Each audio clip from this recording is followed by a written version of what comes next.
जगतपुर गांव में रहने वाला मल्लू पहलवान गांव से दूर एक घर बनाकर रहता था। उसके पास 50 से अधिक भैंसें थीं। वो पूरे दिन भैंसों की देखरेख करता और उससे प्राप्त दूध को पिया करता। उस पहलवान की यही दिनचर्या थी। वो दूध पी पी कर बहुत बलशाली हो गया था। एक दिन गांव का हरिया उस रास्ते से जा रहा था।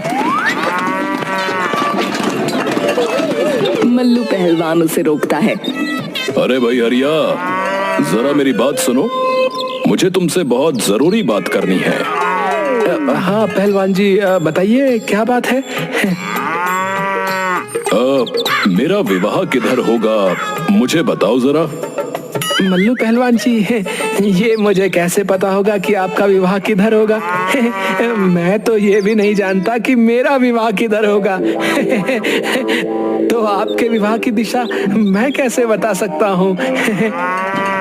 अगर तुम मुझे नहीं बताओगे कि मेरा विवाह किधर होगा तो मैं तुम्हें अभी उठाकर जमीन पर पटक दूंगा।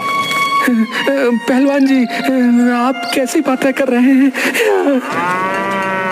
जल्दी बताओ, वरना मेरी मार खाने को तैयार हो जाओ। पहलवान जी, मुझे माफ कर दीजिए, मुझे जाने दीजिए, मेरे छोटे छोटे बच्चे। मल्लू पहलवान गुस्से में हरिया की पिटाई कर देता है। कुछ दिनों मल्लू पहलवान उस रास्ते पर आने वाले हर आदमी से यही सवाल पूछता, मेरा विवाह किधर होगा, और लोग उसका उत्तर ना दे पाए तो वो उन लोगों की पिटाई कर देता था। वो अपने साथ 50 किलो का लोहे का डंडा रखता था। आवश्यकता पड़ने पर उसी डंडे से वो युद्ध किया करता था। एक दिन की बात है, एक ब्राह्मण और एक नाई दूर देश विवाह की रस्म करने उस रास्ते से जा रहे थे। रास्ते में मल्लू पहलवान मिल गया।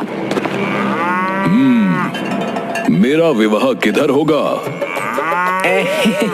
तुम्हारा विवाह, बताता हूँ, तुम्हारा विवाह वो उधर होगा है। तुम दोनों ने मुझे बहुत खुश किया है। मैं तुम दोनों को अपनी ये 50 भैंसें इनाम में देता हूँ। अब ये मेरे किसी काम की नहीं है। आपका बहुत बहुत धन्यवाद पहलवान जी। ये सब तुम लेते जाओ।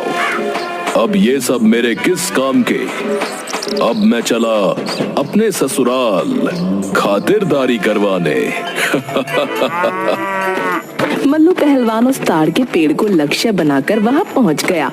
वहां एक झोपड़ी थी, उसके अंदर विमला और एक बच्चा था।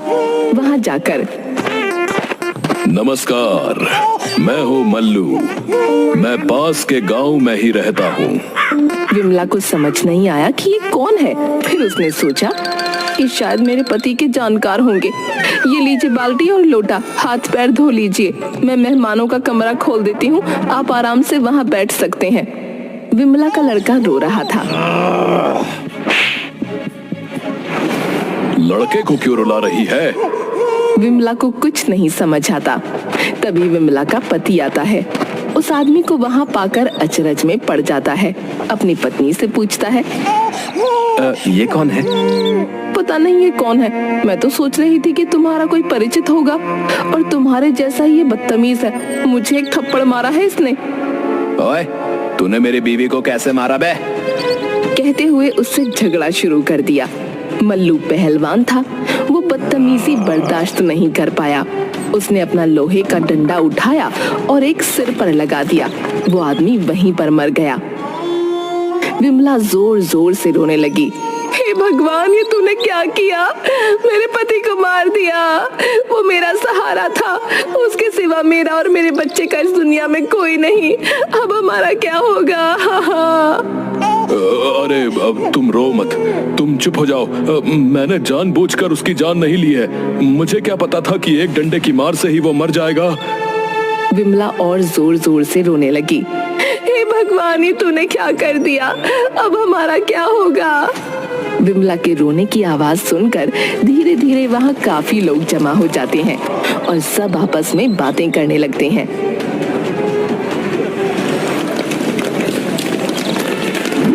देखिए भाई, न्याय के अनुसार तो अब इस पहलवान को ही विमला और उसके बच्चे की जिंदगी का निर्वाह करना होगा।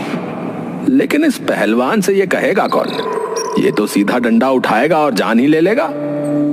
ये लोग बात तो सही कह रहे हैं। ये बेचारी विमला इतने छोटे से बच्चे को लेकर कैसे अपना जीवन व्यतीत करेगी, कहां जाएगी? मुझे इसकी और इसके बच्चे के जीवन निर्वाह की जिम्मेदारी ले लेनी चाहिए। तुम रो मत, ये सब मेरी वजह से हुआ है, इसलिए आज से मैं तुम्हारे और तुम्हारे बच्चे के जीवन निर्वाह की जिम्मेदारी लेता हूँ। मल्लू पहलवान विमला के घर में रहने लगा।